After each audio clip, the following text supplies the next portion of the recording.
Hello friends, नदी मानकर उत्पत्ति को लेकिन नदी मानक 6 भाग में विभक्त अधिक नदी माने ओडिशार अनेक नदी बंगोपसागर में मिशिछंती। तो छोट नागपुर मालभूमि आपण मानकर सुवर्णरेखा और ब्राह्मणी नदी उत्पत्ति होइछि। अमरकंटक मालभूमि महानदी उत्पत्ति होइछि। महानदी डेल्टा रु आपणकर गोबरी, प्राची, कादुआ, धनुआ, रत्नचिरा और नुआ नदी उत्पत्ति होइछि।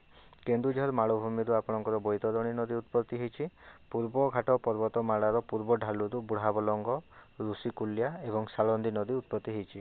आ पूर्व घाटर अन्यान्य नदी जोटा है आपणकर बाहुड़ा, नागावली, वंशधारा और गोदावरी ये सब उत्पत्ति होइछि। तो आम सुवर्णरेखा नदी विषय किसी डिस्कस करवा चलतु। सुवर्णरेखा नदीर उत्स है आपणकर झारखंड रांची नागरिकाम निकटस्थ छोट नागपुर मालभूमि दक्षिण ढालू यह उत्पत्ति होइछि। सुवर्णरेखा नदीर मोट लंब है आपणकर 395 किलोमीटर और ओडिशा रे यार लंब है 81 किलोमीटर। मोट कैचमेंट एरिया है आपणकर 29,196 वर्ग किलोमीटर। यही नदी माने सुवर्णरेखा नदी आपणकर झारखंड, ओडिशा और पश्चिमबंग दे प्रवाहित होता है। सुवर्णरेखा नदी आपणकर जितेबाला ओडिशा को प्रवेश करे सेटा लक्ष्मणनाथ देकी आपणकर प्रवेश करे जलेश्वर उत्तर पूर्व आड़ू। ओडिशार मयूरभंज और बालेश्वर जिला दे यह प्रवाहित होता है। डाहाण पार्श्वर मुख्य उपनदी है सुवर्णरेखार कांची, करकरी, खारखाई, रारू, गारू आउ सबुठार इम्पोर्टाट है सुवर्णरेखार उपनदी जोटा बहुत लंबा जोटा अच्छी सबुठार लंबा खारखाई। खारखाई है सुवर्णरेखा नदीर सबुठार लंबा उपनदी डाहाण पार्श्वर। आ बाम पार्श्वर आपणकर अच्छी दुलांग उपनदी अच्छी। तो ब्राह्मणी नदीर उत्स कौठार उत्पत्ति होइछि। राउरकेलार बेदव्यास ठारे छोट नागपुर मालभूमि दक्षिण ढालू ब्राह्मणी नदी उत्पत्ति होइछि। ब्राह्मणी नदीर मोट लंब है 749 किलोमीटर और ओडिशा रे यार लंब 541 किलोमीटर। ओडिशार प्रवेश पथ माने सुंदरगढ़ जिला दे यह प्रथमे ओडिशा को प्रवेश करिछि। ओडिशार सुंदरगढ़, केन्दुझर, ढेंकानाल, जाजपुर और कटक दे यह प्रवाहित होउछि। आउ सबुठार इम्पोर्टाट है ब्राह्मणी नदी ओडिशार द्वितीय बृहत्तम नदी। एटा है exam related important very important. ओडिशार द्वितीय बृहत्तम नदी है आपणकर ब्राह्मणी नदी। सृष्टि दुईटी छोट नदी शंख और कोएल मिसी ब्राह्मणी नदी गठन करती। एटा भी इम्पोर्टाट। शंख और कोएल मिसी ब्राह्मणी नदी गठन करती। यह रेंगाली ठारे एक क्षुद्र गंड सृष्टि करे। ब्राह्मणी और महानदीर एक साधारण निष्कासन पथ अच्छी जहाँ हुइलर द्वीप सृष्टि करिछि। को नदी ब्राह्मणी और महानदीर जो निष्कासन पथ अच्छे माने जो आड़ू बाहर पानी से आड़े आपणकर हुइलर द्वीप अच्छी। महानदी छत्तीसगढ़ धामतरी जिलार नगरी सहर व बस्तर मालभूमि सिभावा पहाड़ यार उत्पत्ति होइछि। आपण क्वेश्चन रे धामतरी जिला माने ऑप्शन थिला माने भी आपण मारिबे नहले आपणकर सिभावा पहाड़ जदि अच्छी ऑप्शन रे ताहले भी आपण मारिबे ठीक हबो। तो महानदीर मोट लंब है 885 किलोमीटर और ओडिशा रे यार लंब है 494 किलोमीटर। मोट अववाहिका टोटाल 1,41,600 वर्ग किलोमीटर जो 65,580 वर्ग किलोमीटर ओडिशा रे अच्छे। क्यों जिला दी यह प्रवाहित होता है? ओडिशार संबलपुर, सोनपुर, कटक, भुवनेश्वर, सुबलया, कंटिलो, बौद्ध और बांकी सहर दे प्रवाहित होता है। मुख्य डाहाण पार्श्व उपनदी है सिलारी, सोंडूर, जोंक, सुखा, खारखार, ब्रुतांग और बाम पार्श्व उपनदी है छिनार, शिवनाथ, हासदेव, सोन, मांड, केलो, सुरली, भिदान।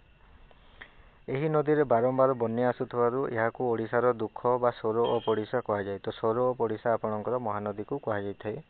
यह ओडिशार बृहत्तम नदी और भारतर षष्ठ बृहत्तम नदी। तो ओडिशार फास्ट जोटा आपणकर बृहत्तम नदी है महानदी आउ भारतर षष्ठ बृहत्तम नदी है महानदी। यह छत्तीसगढ़ दे प्रवाहित होई पडिगा निकट में ओडिशा रे प्रवेश करे। हीराकुद बंध 1957 मसीह महानदी उपर निर्मित। एटा इम्पोर्टाट फ्रेंड 1957 मसीह हीराकुद ओपनिंग करथिले जोटा। यही बंध भारतर सबुठारु लंबा माटी बंध अटे। महानदी डेल्टार नदी समूह आमे किछि देखिबा। गोबरी नदी देवीदोलू आरंभ होइछि। यहाकू गोवर्धन नदी मध्य कहा जाए। तो गोबरी नदी को आपणकर गोवर्धन नदी मध्य कहुए। सुआमली हीरापुर ग्रामर उत्पत्ति, सुआमली हीरापुर ग्रामर उत्पत्ति आउ बंगोपसागर मिसी थाए। प्राची कुआखाई आरंभ फुल नखरा दे प्रवाहित एवं कांदल और कुशभद्रा मध्यवर्ती अंचल को जल निष्कासन करे। कादुआ प्राची एवं कुशभद्रा मध्य प्रवाहित। नुआ नदी घोड़िया पहाड़ आरंभ साहुपड़ा निकट दया नदी रे मिसे। धनुआ बालीपाटणार उत्पत्ति दया नदीर एक उपनदी। रत्नचिरा मुकुंदपुर ग्राम निकट उत्पत्ति भार्गवी नदी रे मिसी थाए। महानदी जल विवाद को नहीं किसी इंपोर्टेंट पॉइंट आम डिस्कस करवा। ओडिशा एवं छत्तीसगढ़ मध्य महानदी जल बंटन एक दीर्घ दिन बद रही। 1980 दशक मध्य भाग में यह बद आरंभ होता जितेबले ओडिशा अभियोग कला जे छत्तीसगढ़ सरकार ओडिशा को न जनाई उपर मुंडे अनेक बंध और ब्यारेज निर्माण करुँच। तो यहाँ है एग्जाम रिलेटेड 1980 दशक ये बदटा स्टार्ट होता। आउ फ्रेंड यही बद समाधान पर आंतरराज्य नदी जल विवाद आईन 1956 अनुसार एक स्वतंत्र ट्रिब्यूनाल गठन पर दाबी कर। बैतरणी नदीर उत्स केन्दुझर जिलार गोनासिका किंबा गुप्त गंगा पहाड़ बैतरणी नदीर उत्पत्ति होती। मोट लंब 365 किलोमीटर, मोट अववाहिका 14,218 वर्ग किलोमीटर। ओडिशा रे मोट अववाहिका अंचल 13,482 वर्ग किलोमीटर। यह ओडिशार केन्दुझर, मयूरभंज, सुंदरगढ़, भद्रक, जाजपुर और केन्द्रापड़ा जिला दे प्रवाहित होता है। बैतरणीर मुख्य उपनदी गुड़िक हेउची सालंदी, माताई, कांजीरा, आर्देई, खैरी, भंडन, देव, कांजारी, सीता, मुसल एवं कुसेई। यह उपद्वीपीय भारत एक पूर्व प्रवाही नदी। आरंभ में यह नदी ओडिशा एवं झारखंड मध्य सीमा भाव में काम करे। बैतरणी एटा गोटे इंपोर्टेंट पॉइंट कि ओडिशा एवं झारखंड मध्य जो सीमा निर्धारण करे सेटा है बैतरणी नदी आपणकर सीमा निर्धारण करिथाए। भद्रक जिलार चांदवाली निकटस्थ धामरा महारे एक यह ब्राह्मणी नदी सह मिसी बंगोपसागर में पड़े। पूर्वघाट पर्वतमालार पूर्व ढालुर नदी समूह rivers of eastern slope of eastern Ghat. तो सेटा है बुढ़ाबलंग नदी आम देखा। तो बुढ़ाबलंग नदीर मयूरभंज जिलार सिमिलीपाल गढ़र दक्षिण थिबा सिमिलीपाल पहाड़ बाहरी माने एटा उत्स जोटा कि उत्पत्ति होती। मयूरभंज जिलार सिमिलीपाल गढ़र दक्षिण थिबा सिमिलीपाल पहाड़ बाहरी। ओडिशा रे बुढ़ाबलंग नदीर लंब है 175 किलोमीटर, मोट अववाहिका अंचल 4,840 वर्ग किलोमीटर। ओडिशा मयूरभंज एवं बालेश्वर जिला दे यह प्रवाहित होता है। मुख्य नदी है संजो, देव, कालो, सोन, पाड़पड़ा, काटरा, गंगाधर। बुढ़ाबलंग नदी उपत्यका पुरातन प्रस्तर एवं नूतन प्रस्तर जुगरे अनेक स्थल रही। यह चांदीपुर किसी उत्तर में बालेश्वर उपकूल में बंगोपसागर में मिसी थाए। तो ये नदी मध्य आपणकर बंगोपसागर में मिसी थाए बुढ़ाबलंग नदी। ऋषिकुल्या नदी ओडिशार कंधमाल जिलार दारिंगबाड़ी पहाड़ थिबा माताबारी ग्रामर ऋष्यमाल्य पर्वतरू ऋषिकुल्या नदीर उत्पत्ति होती। यार मोट लंब 165 किलोमीटर। ओडिशा रे मोट अववाहिका अंचल अच्छी 8,900 वर्ग किलोमीटर। मुख्य डाहाण पार्श्व उपनदी है पद्मा एवं घोड़ाहाड़। ऋषिकुल्या नदीर डाहाण पार्श्व जोटा अच्छी उपनदी सेटा है पद्मा और घोड़ाहाड़ और बाम पार्श्व जोटा अच्छी बाघुआ बड़ नदी एवं धनेई। यह ओडिशार ब्रह्मपुर, छत्रपुर, आसिका, भंजनगर एवं शारदा सहर दे प्रवाहित हुए। यही नदी गंजाम जिला दे दक्षिण पूर्व दिग को प्रवाहित हुए। शेष में यह छत्रपुर ब्लॉक दे प्रवाहित हुए बंगोपसागर में मिसे। ऋषिकुल्या नदी को गंजाम जिलार जीवन रेखा कहुए। तो फ्रेंड्स एटा है गोटे इंपोर्टेंट ऋषिकुल्या नदी को गंजाम जिलार जीवन रेखा कहुए। तो गंजाम जिलार जीवन रेखा कोटा कहले आपण माने ऋषिकुल्या कहिपारिबे। यही नदीर मुहाण में कौन त्रिकोण भूमि नाही। यही नदीर अववाहिका प्रायतः एक नाशपाती आकृतिर एवं यार एक उन्नत शाखायुक्त उपनदी प्रणाली अच्छी। तो नाशपाती आकार नदीर अववाहिका अच्छी। आउ फ्रेंड्स जीवन रेखा जदि गंजाम जिलार जीवन रेखा कहले आप ऋषिकुल्या नदी टिक करेंगे। सालंदी नदी देखा आम केन्दुझर जिलार अवस्थित सिमिलीपाल पर्वतमालार दक्षिण ढालू यार उत्पत्ति। मोट लंब 144 किलोमीटर, मोट अववाहिका अंचल 1793 वर्ग किलोमीटर। यह भद्रक जिला दे प्रवाहित होता है। यह बैतरणी नदीर एक उपनदी। तो सालंदी नदी बैतरणी नदीर एक उपनदी। ଏହାର ନାମ ସାଲନ୍ଦୀ ହୋଇଛି କାରଣ ଏହାର କୂଳରେ ଏକ ଶାଳ ଗଛ ଅଛି। ତ ସାଲନ୍ଦୀ ନଦୀର ନାମ ସାଲନ୍ଦୀ ହେବାର ତାର ପଛରେ କାରଣ ହେଲା ତାର ଶାଳ ଗଛ ତା କୂଳରେ ଅଛି, ସେଥିପାଇଁ ସେଟା ସାଲନ୍ଦୀ ନଦୀ କୁହାଯାଏ।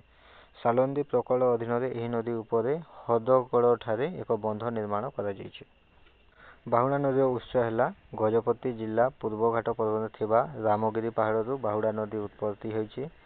ଏହାର ମୋଟ ଲମ୍ବ ହେଲା 73 କିଲୋମିଟର, 55 କିଲୋମିଟର ଆନ୍ଧ୍ରପ୍ରଦେଶରେ ଏବଂ 18 କିଲୋମିଟର ଓଡ଼ିଶାରେ। ବାହୁଡ଼ା ନଦୀର ମୋଟ ଲମ୍ବ ହେଲା 73 କିଲୋମିଟର ଆଉ 55 କିଲୋମିଟର ହେଲା ଆନ୍ଧ୍ରପ୍ରଦେଶ ଆଉ 18 କିଲୋମିଟର ଓଡ଼ିଶାରେ। ଏହା ଓଡ଼ିଶା ଏବଂ ଆନ୍ଧ୍ରପ୍ରଦେଶ ଦେଇ ପ୍ରବାହିତ ହୋଇଥାଏ। ଏହା ଓଡ଼ିଶାର ସୁନାପୁରା ପେଟ ଗ୍ରାମ ନିକଟରେ ବଙ୍ଗୋପସାଗରରେ ମିଶିଥାଏ। ନାଗାବଳୀ ରିଭର, ଆପଣଙ୍କର ନାଗାବଳୀ ରିଭର ବିଷୟରେ ଆମେ ଦେଖିବା। ଏଟା ନାଗାବଳୀ ରିଭର କଳାହାଣ୍ଡି ଜିଲ୍ଲାର ଲାଖବାହାଲ ନିକଟସ୍ଥ ପୂର୍ବ ଘାଟର ପୂର୍ବ ଢାଲରୁ ଏହାର ଉତ୍ପତ୍ତି। ନାଗାବଳୀ ରିଭରର ମୋଟ ଲମ୍ବ 210 କିଲୋମିଟର, 100 କିମି ଓଡ଼ିଶାରେ, ମାନେ 100 କିଲୋମିଟର ଓଡ଼ିଶାରେ ଏହାର ଲମ୍ବ ଅଛି। ଉପନଦୀ ପିତାଧର, ସାତନାଳ, ବାରହା, ବାଳିଦିଆ ନଦୀ, ଝଞ୍ଜାବତୀ। ଏହାର ଅନ୍ୟ ନାମ ହେଉଛି ଲାଙ୍ଗୁଲିଆ ନଦୀ। ତ ପରୀକ୍ଷା ଦୃଷ୍ଟିକୋଣରୁ ଆପଣମାନେ ନାଗାବଳୀର ଅନ୍ୟ ନାମ କ'ଣ କହିଲେ ଆପଣମାନେ ଲାଙ୍ଗୁଲିଆ ନଦୀ କହିପାରିବେ। ବଂଶଧାରା ନଦୀ। ବଂଶଧାରା ନଦୀର ଉତ୍ସ ହେଲା କଳାହାଣ୍ଡି ଜିଲ୍ଲାର ଲାଞ୍ଜିଗଡ଼ର ଦୁର୍ଗାକାଙ୍ଗର ପାହାଡ଼ରୁ ବଂଶଧାରା ନଦୀ ଉତ୍ପତ୍ତି ହୋଇଛି। ଏହାର ମୋଟ ଲମ୍ବ ହେଲା 230 କିଲୋମିଟର, 150 କିଲୋମିଟର ଓଡ଼ିଶାରେ ଅଛି। ଏହା ଓଡ଼ିଶା ଏବଂ ଆନ୍ଧ୍ରପ୍ରଦେଶ ଦେଇ ପ୍ରବାହିତ ହୁଏ। କଳିଙ୍ଗପଟ୍ଟନମ ନିକଟରେ ଏହା ବଙ୍ଗୋପସାଗରରେ ମିଶେ। ତ ବଂଶଧାରା ନଦୀ ଆପଣଙ୍କର କଳିଙ୍ଗପଟ୍ଟନମ ଠାରେ ବଙ୍ଗୋପସାଗରରେ ମିଶିଥାଏ। ଜଳ ବିବାଦ 2006 ମସିହା ଓଡ଼ିଶା ଏହି ନଦୀର ଜଳ ବିବାଦକୁ ନେଇ କେନ୍ଦ୍ର ସରକାର ନିକଟରେ ଅଭିଯୋଗ କରିଥିଲା। ଇନ୍ଦ୍ରାବତୀ ନଦୀର ଉତ୍ସ ହେଲା କଳାହାଣ୍ଡି ଜିଲ୍ଲାର ଥୁଆମୂଳ ରାମପୁରର ଦାଣ୍ଡକାରଣ୍ୟ ପର୍ବତମାଳାରୁ ଏହାର ଉତ୍ପତ୍ତି। ଇନ୍ଦ୍ରାବତୀ ନଦୀର ଲମ୍ବ 530 କିଲୋମିଟର, 167 କିଲୋମିଟର ଓଡ଼ିଶାରେ। ଏହା ଓଡ଼ିଶା ଏବଂ ଛତିଶଗଡ଼ ଦେଇ ପ୍ରବାହିତ ହୁଏ ଏବଂ ଶେଷରେ ଗୋଦାବରୀ ନଦୀରେ ମିଶିଥାଏ। ଫ୍ରେଣ୍ଡସ୍, ଏଇଟା ଗୋଟେ ଅଛି କୋଲାବ ରିଭର। କୋଲାବ ରିଭରର ଉତ୍ସ ହେଲା ଆପଣଙ୍କର କୋରାପୁଟ ଜିଲ୍ଲାର ପୂର୍ବ ଘାଟରେ ଥିବା ସିଙ୍କାଦନ ପାହାଡ଼ରୁ କୋଲାବ ନଦୀ ଆପଣଙ୍କର ଉତ୍ପତ୍ତି ହେଇଛି। ଓକେ, କୋରାପୁଟ ଜିଲ୍ଲାର ପୂର୍ବ ଘାଟରେ ଥିବା ଆପଣଙ୍କର ସିଙ୍କାଦନ ପାହାଡ଼। କୋଲାବ ନଦୀର ଆପଣଙ୍କର କୋରାପୁଟକୁ ମନେ ରଖିବେ, କୋଲାବ ନଦୀ କୋରାପୁଟର। ମୋଟ ଲମ୍ବ 270 କିଲୋମିଟର। ଏହି ନଦୀ ଉପରେ ଉପର କୋଲାବ ଜଳବିଦ୍ୟୁତ ପ୍ରକଳ୍ପ ନିର୍ମିତ ହୋଇଛି।